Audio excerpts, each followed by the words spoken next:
right. We'll talk about Poisson probability distributions. It's another discrete probability distribution. What's discrete mean? Countable. Usually not infinite. Usually countable and not continuous. You've got gaps in between your data.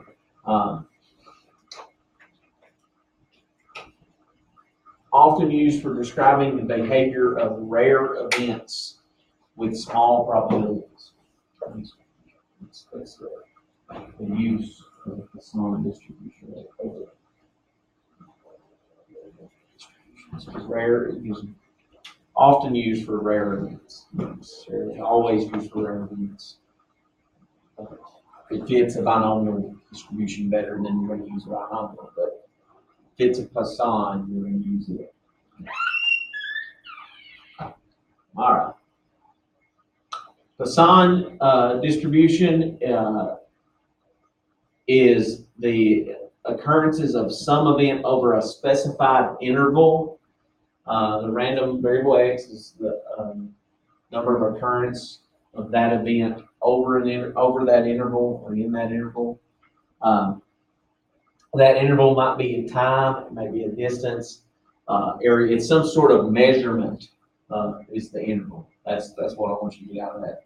Some sort of measurement of time, whether that be years, hours, days, something like that. Distance, area, volume, some sort of measurement of size or some unit similar to that. So it's thinking measurement when you're thinking about intervals for Poisson distributions. We're going to think intervals of measure, and that measurement being time or length or size. They have a formula for the Poisson distribution. It uses mu. Mu still means mean. Nothing changed there. And then this is the e, the exponential number. E to the first power is like 2.71. I remember using that in algebra 2 and college algebra. Some there. So that's that e there. And then to the negative mu power, then over x factorial. So this is the formula that's using, your calculator is going to be using for this. And we're going to use the Poisson PDF part of our calculator. Anyway, so this is the formula that it's doing. The calculator, instead of using mu, because it's using mu for binomial stuff, it uses the Greek letter lambda. So when we go to do that on the calculator, you're going to see this symbol instead of mu when we go to do that. So the calculator uses lambda there. And the reason being is because you might want to be able to compare the means of a binomial distribution and a Poisson distribution. So it needs two different things to do that. So the calculator uses lambda instead of mu, but they mean the same. Okay. Mu again is the mean. For the calculator, the mean we're going to put in is lambda. We're going to put that in lambda. Okay. All right. Requirements for Poisson. So we went through requirements for a binomial.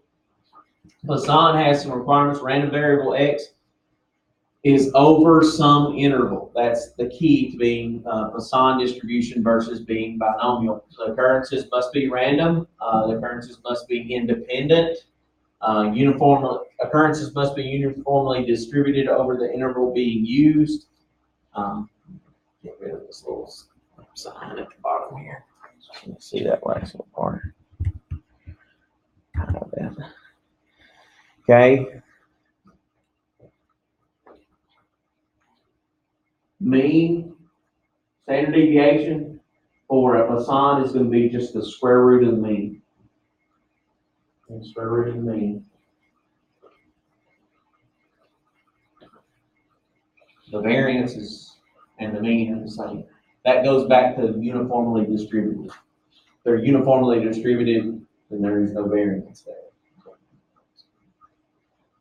Interval is the key to being a Poisson distribution. Independent, that's binomial had to be independent too, right?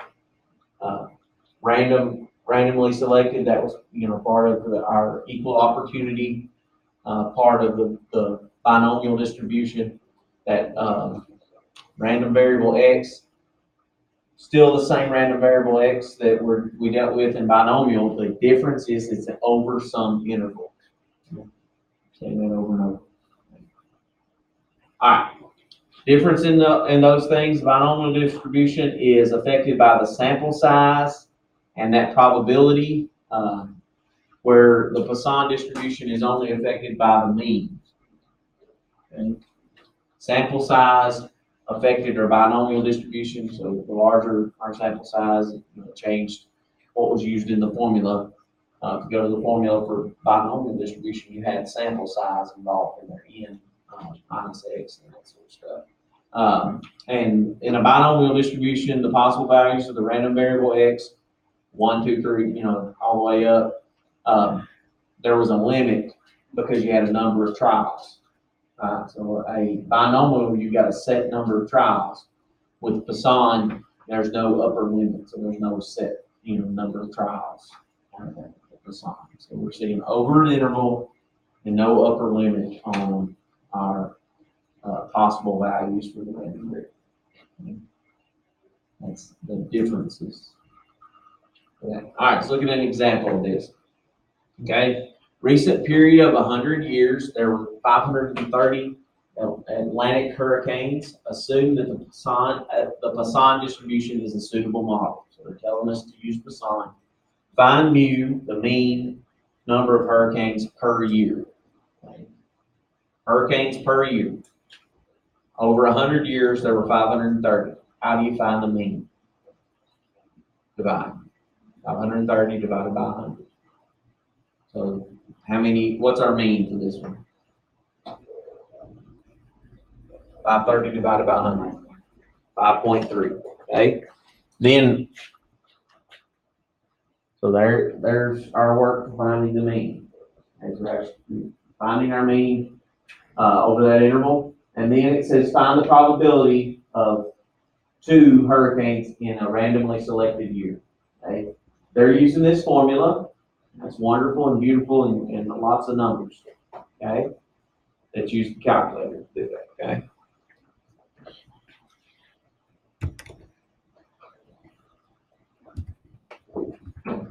All right.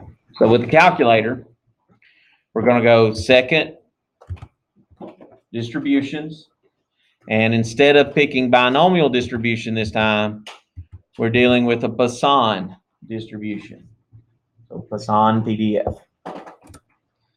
Our lambda, again, remember the calculator is using lambda instead of mu. That's our mean. Our mean for this one was what? 5.3. So 5.3 goes there.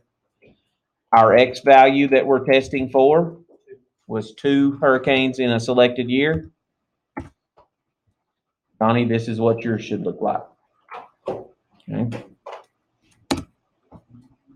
0.0701 of that. Okay. Same number, rounded 3 significant digits there from the formula there. So we're using that. Instead of having to memorize this formula, we're letting the calculator do all that work for us out of that. It's a wonderful thing. Okay. Notice the difference is when you go to the Poisson, there's not a place to put how many trials there were. So we don't have a number of trials. Okay, with Poisson. All right.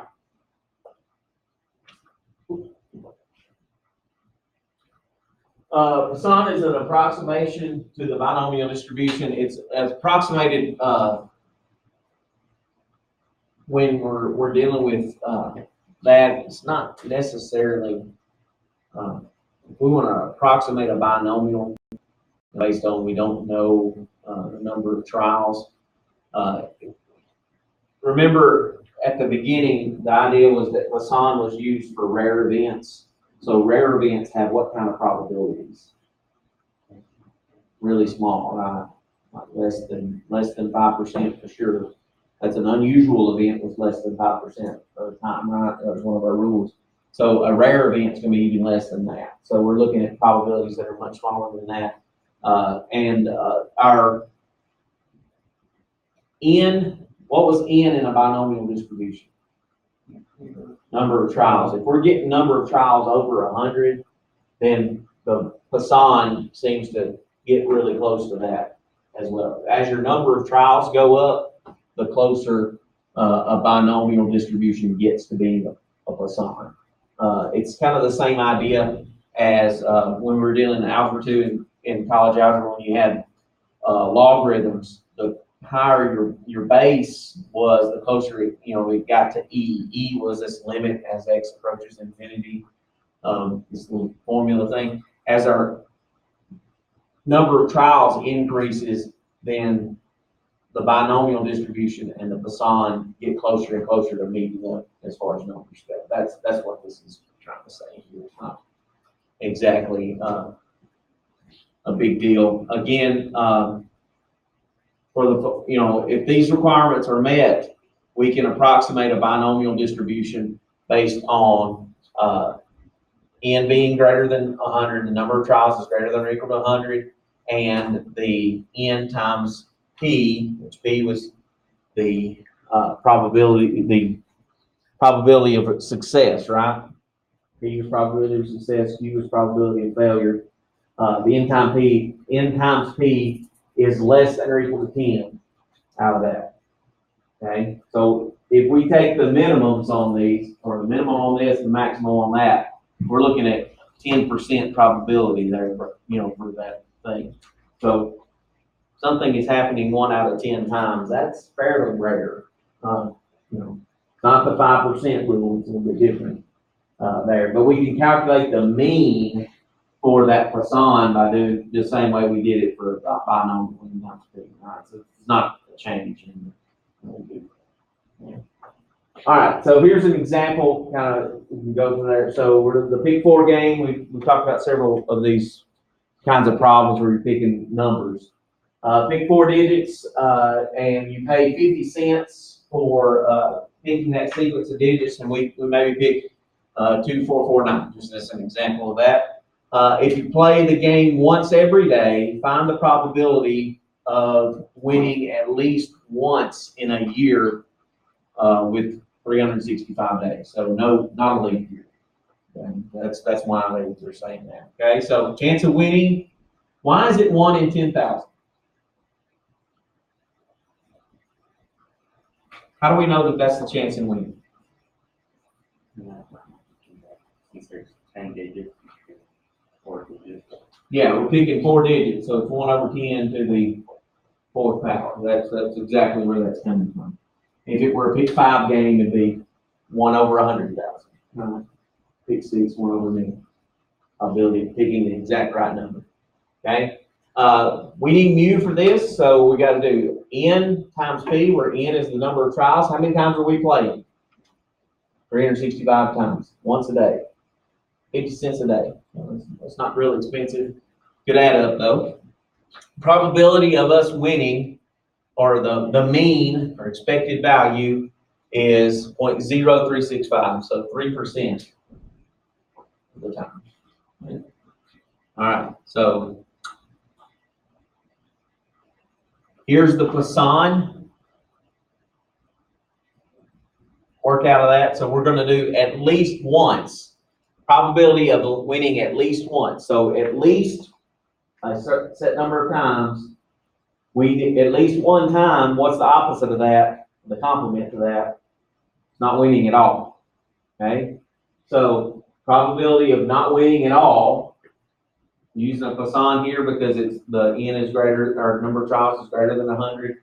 Probability of that happening is less than 10, right? N times P is less than 10. So the probability of not winning at all is 0.9642. Got a real good chance of not winning, right?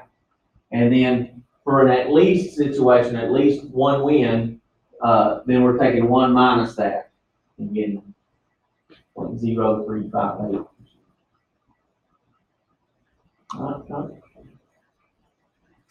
3% chance of winning every time we spend 50 cents.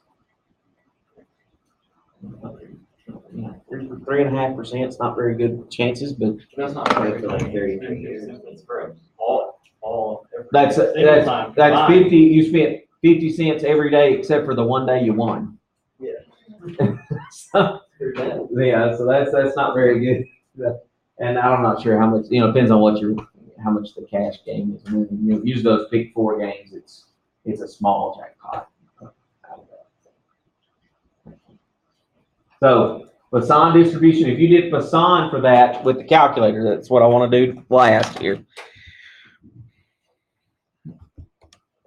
Poisson for this, so we're going distributions, Poisson, PDF.